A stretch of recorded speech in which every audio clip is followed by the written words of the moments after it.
రవి ఆఫీస్లో ఆదాయ పన్ను పొదుపుకు సంబంధించిన ప్రూఫ్ సమర్పించాలి, లేకపోతే పన్ను కట్ అవుతుంది.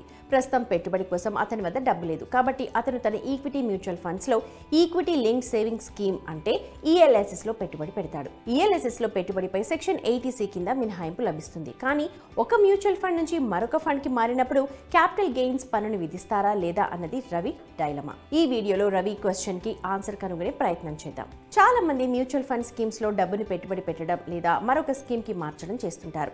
ఇప్పటికే ఉన్న స్కీమ్లో ఆశించిన రాబడిని పొందకపోవడం నష్టాన్ని తగ్గించుకోవడానికి దీనికి కారణంగా చెప్పొచ్చు. మ్యూచువల్ ఫండ్స్లో మారడం అంటే అదే మ్యూచువల్ ఫండ్ హౌస్లో మీ పెట్టుబడి ఒక స్కీమ్ నుంచి మరొక స్కీమ్కి బదిలీ చేయడం. మీరు డబ్బుని ఈక్విటీ స్కీమ్ నుండి డెట్కి, డెట్ నుంచి అదే ఫండ్ హౌస్ ఈక్విటీ స్కీమ్కి మారచ్చు. ఇక వివిధ ఫండ్ హౌస్ల స్కీమ్ల మధ్య పెట్టుబడిని బదిలీ చేయడానికి ముందుగా రిడెంప్షన్ చేయాలి. ఆ డబ్బుని మరొక మ్యూచువల్ ఫండ్ హౌస్ పథకంలోకి పెట్టుబడి పెట్టాలి. ప్రస్తుతం మీ మ్యూచువల్ ఫండ్ పెట్టుబడులు ఏలో ఉన్నాయి. మీరు కావలసిన పథకంలో పెట్టుబడి పెట్టారని అనుకుందాం. ఫండ్ హౌస్ బి స్కీమ్కి బదిలీ చేయాలనుకున్నారు. దీనికోసం మీరు ఏ పథకం నుంచి రీడీమ్ చేయాలి అంటే యూనిట్లను విక్రయించాలి. రిడెంప్షన్ నుంచి అందుకున్న డబ్బు మీ బ్యాంక్ ఖాతాకు వస్తుంది. దీని తర్వాత మీరు మ్యూచువల్ ఫండ్ బి పథకంలో పెట్టుబడి పెట్టచ్చు. మ్యూచువల్ ఫండ్ యూనిట్లను రీడీమ్ చేయడంపై మూలధన లాభాల పన్ను చెల్లించాలి.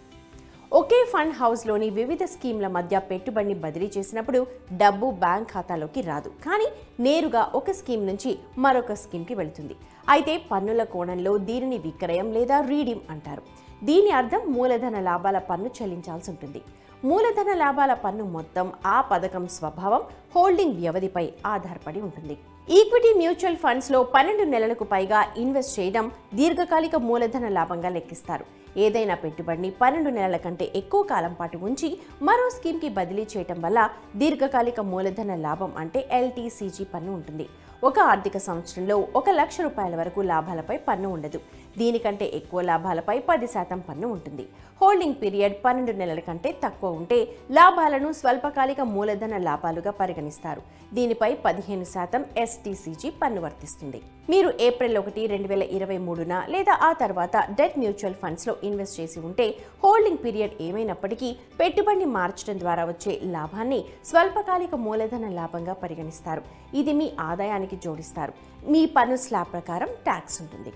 డెట్ మ్యూచువల్ ఫండ్లో పెట్టుబడిని మార్చి 31, 2023న లేదా అంతకుముందు చేసినట్లయితే మీరు ఇండెక్సేషన్ ప్రయోజనాన్ని పొందుతారు.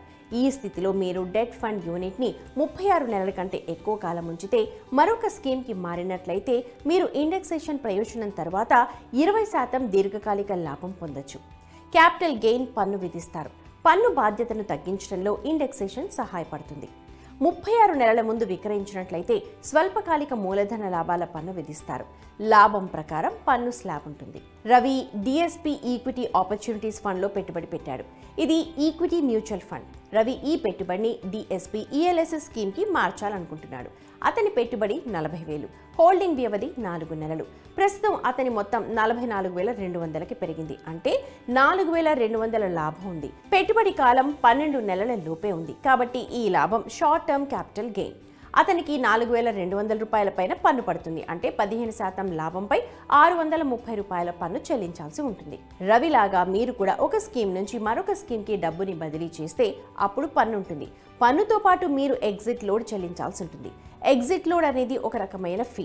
ఇది అసెట్ మేనేజ్మెంట్ కంపెనీ వసూలు చేస్తుంది. ఆ టైంలో పెట్టుబడిదారు తన పెట్టుబడి ఉపసంహరించుకున్నప్పుడు లేదా వేరే దానికి పెట్టుబడిని మార్చినప్పుడు విధిస్తారు. లాక్-ఇన్ వ్యవధి ముందు పెట్టుబడిదారు తన పెట్టుబడిని లిక్విడేట్ చేయకుండా నిరోధించడానికి ఈ ఫీజుని ప్రధానంగా వసూలు చేస్తారు.